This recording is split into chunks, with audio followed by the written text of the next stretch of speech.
Hi, my name is Nina. If you're new here, I love all things interior and exterior style, and I recently became a mom, so I'm gonna start doing motherhood content and just things that I've learned about motherhood and parenting that I really want to share, that I think are useful, that I wish I would have known before I got to where I am now or during my pregnancy. So subscribe if you want to stay. Thanks so much for being here and being a part of the family, and hi to all of my returning subscribers. I hope you love my new mommy content.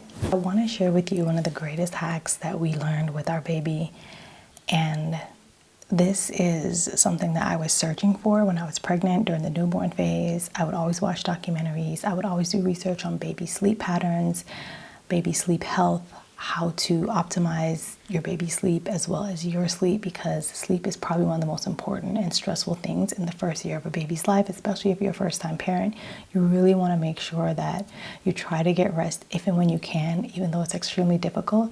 This is something that changed everything for us, game changing. I wish I would have found this earlier. I didn't find this out until our baby was about 6 or 7 months, but it would have been really helpful in the newborn phase. So if you're a new mom, you know someone that is becoming a parent, first time parent, maybe they're having a second child, and it's been years or a long time in between their last child, and they didn't know this, because what I'm learning is like a lot of people didn't know about it. So my parents didn't know about it, our parents' parents, which are my grandparents, didn't know about it, and a lot of moms that had older children didn't know about it either. So I was like, I have to create a video about this and tell people about this amazing hack, which I'm sure a lot of moms probably already know about this. If you are having a child or have had a child in the last couple of years or so, you already know. So there is something called a baby wake window.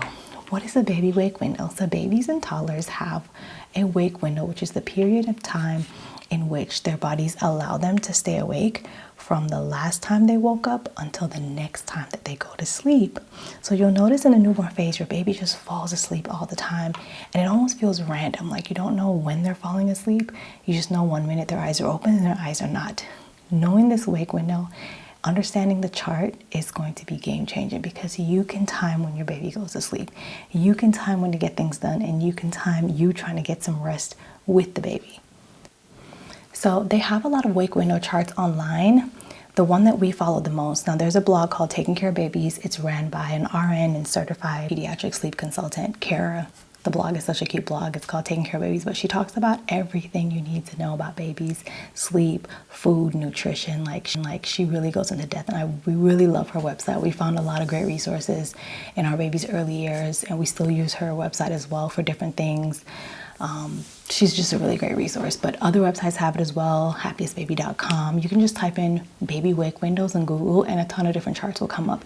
But we have found the one that is most helpful and that applies the most to our baby is the one on takingcareofbabies.com. She nails it. And so all of this is based on a lot of evidence and research that has shown how long the baby and toddler's body is able to stay awake at different phases of their life. Now, this particular chart is a chart for 24 months and younger, so from newborn to 24 months. Right now, our baby is 19 months, and so we're still following this chart pretty closely. I must say, whatever you see on the chart, kind of just pay attention to your baby's signs, right? Pay attention to their sleepy signs and their sleepy cues that they give you, and then also incorporate the chart. So kind of loosely base what your child is doing, or try to predict what your child's going to do based on the chart in combination with the sleepy cues and signs that they're going to give you. You do that and it's the dream equation. Like you will get the dream results out of your baby's sleep and also sleep for yourself. So when babies are under 14 months, they will have probably, most babies will have 2 naps, right? And those 2 naps happen because the baby has a wake window of 3 to 4 hours. It's supposed to have a wake window of 3 to 4 hours. Now, again, every baby is different, but the majority, most babies will have a wake window that their bodies allow them to stay awake anywhere between 3 and 4 hours at a time. So what would happen with our baby was he would, if he woke up at, let's say, 8 a.m., right? His wake window is 3 to 4 hours, but the chart and the research also shows that the first nap will be on the earlier side of the wake window. So instead of them staying awake for 4 hours or longer, they're probably going to stay awake 3 hours or less. And so that's what our baby would do when he was taking 2 naps, was when he was under 14 months. If he woke up at 8 a.m., even though his wake window was 3 to 4 hours, he would get sleepy around the 2.5 hour mark. We barely made it to 3. Around 2.5 hours is when he would go to sleep, which was perfect because if he woke up at 8, he would be sleeping by 10:30. He will take an hour nap, sometimes an hour and a half, and then he would wake up again. Let's say it's 10:30, he wake up at 12, right? Then he's awake. His next nap is going to be around 3. Now, the second nap usually happens on the later side of the wake window. So at this point, his wake window is still 3 to 4 hours, but instead of him getting sleepy on the earlier side, which is 2.5 to 3 hours, he would get sleepy on the later side, which was 4 hours or later. And this continued throughout the rest of his little life. When he got up to 15, 16, 17, 18, 19, he's now 20 months old. He usually gets sleepy on the later side when it's time for bedtime because now he's down to 1 nap. So that first nap, he still kind of goes on the earlier side. He gets sleepy. Let's say he woke up at 9 a.m. His wake window is 4 to 5 hours, or 4 to 6 hours, 4 to 6 hours at 20 months. And he normally gets sleepy around the 3-hour mark.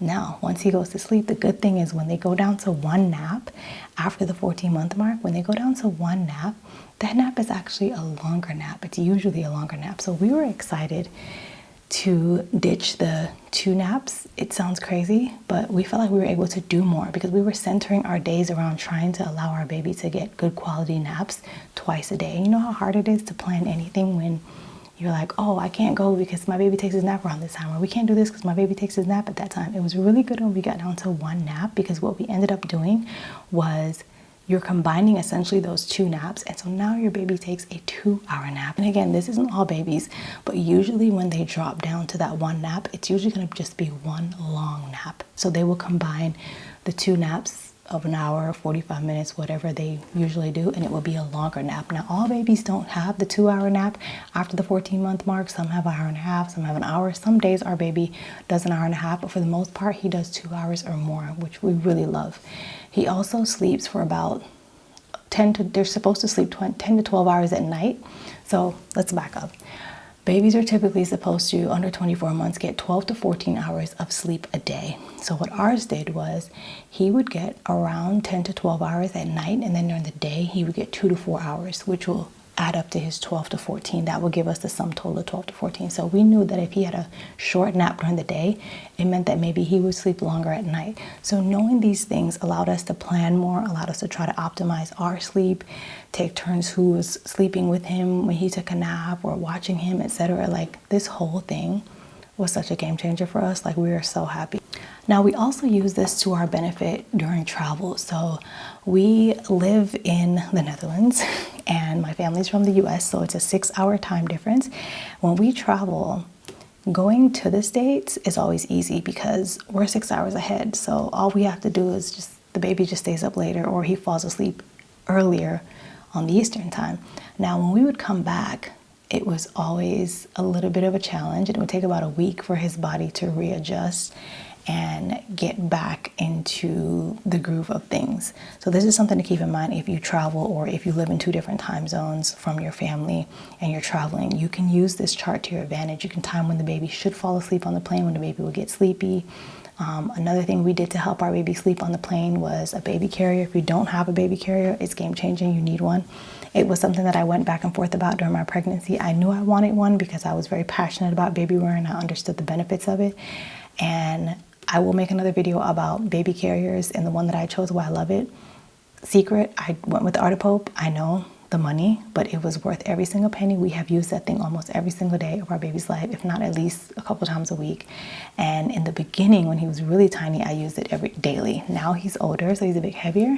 So I use it maybe a few times a week, depending on the situation, but it does still get him sleepy at 20 months. I can use it and like start doing things around the house and he falls right asleep. It calms him, it soothes him, it reminds them of what they were like in the belly. So again, that's another sleep hack, is the baby carrier. Do your research though, because I feel like the quality ones are quality for a reason and they have that price tag for a reason. So I went with the Art of Pope and it was worth every penny. So another thing that we learned with the wake windows was people talk about if you let your baby fall asleep in the car or fall asleep somewhere and it's too close to their bedtime, they may not go to bed. Let me tell you about this. We did some research on it and some experimenting. So here's what we found with our baby. and it aligned with the research and the evidence that I was finding online. So if your baby's bedtime is around 7, 8 o'clock, let's say you go visit some family or something and you're going to have a half an hour drive, you know your baby's going to get sleepy in the car. If you let them take a nap of maybe 20 to 30 minutes or less, then give them a few hours and then try to put them down to sleep, they'll be fine. If you go over, for us, whenever we went over that 30, 40 minute mark, then his wake window would reset and then he would be up another 4 to 6 hours from that 40-minute window. So what we would do was, instead of torturing our baby, keep him up, which a lot of times we did, depending on how late it was. Like if we were driving home at 7 o'clock at night, we're not letting him take a 20, 30-minute nap. Not happening. But if it was like 4 o'clock in the evening, maybe even 5, we let him take a half an hour nap because we knew we weren't going to put him to bed till 8. And then we just kind of drag out the bedtime 8 and then maybe 9. Because when you let them take that half an hour nap, their body is still sleepy. They're still tired. So they're going to catch up on that tiredness when it's time for them to go to bed.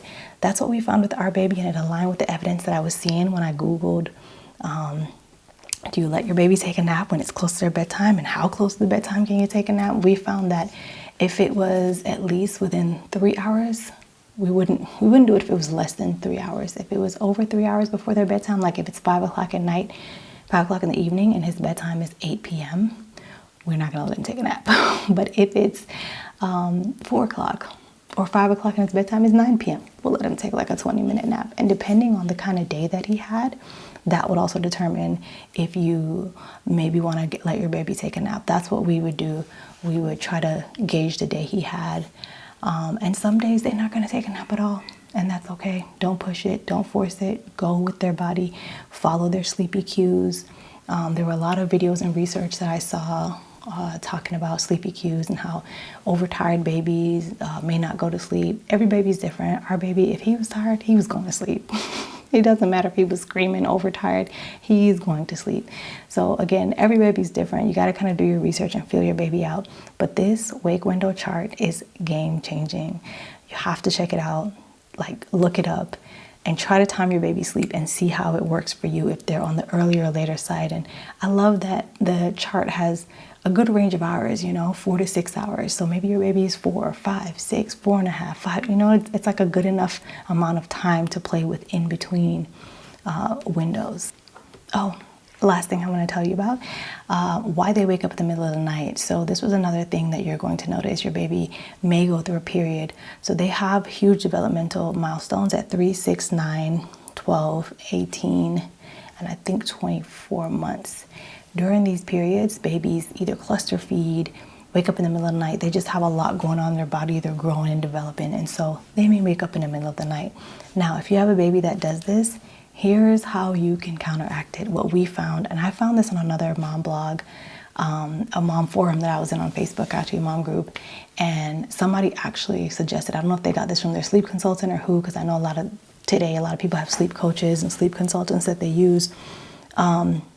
I just wanted to do the research for myself and figure everything out. I would have probably went with a sleep consultant if I didn't have the time or mental energy to research, but I love research, so I did that instead of going with a sleep coach. But a lot of sleep coaches and other moms that have sleep coaches said that if they wake up in the middle of the night, it's possible that you're putting your baby to bed too early. And that was so true, like so true.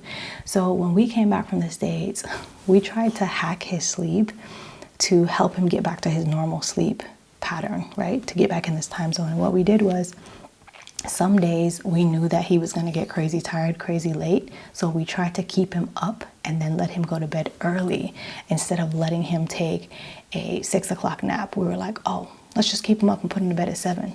He's going to wake up early. So if you put your baby to bed too early, sometimes they will wake up in the middle of the night. And if they are waking up in the middle of the night, that could be a sign that you are putting your baby to bed too early. So what you can do is move the bedtime out an hour or 2. Maybe you don't want to jump straight to 2. Maybe one night you try an hour, see if they sleep through the night, and then you try 2 hours. But whatever the case is, just keep pushing it back until you find that sweet spot where they sleep through the night. And this is what we did during those developmental periods where he would wake up. So 3, 6, 9, 12, and 18. And for me, I'm breastfeeding, so those milestones hit real hard with the cluster feeding. Like, it was very stressful, no joke. Okay, so I hope this information was helpful. don't want to blab on too much. I want this video to be just enough information for you to get it in and understand everything. Please let me know your experience below with sleep. Comment below, share your stories, share this with another mom or someone you know that is becoming a mom, a parent, new moms, whoever. People need to know this. It's so dope. Thanks so much for watching, and see you next time.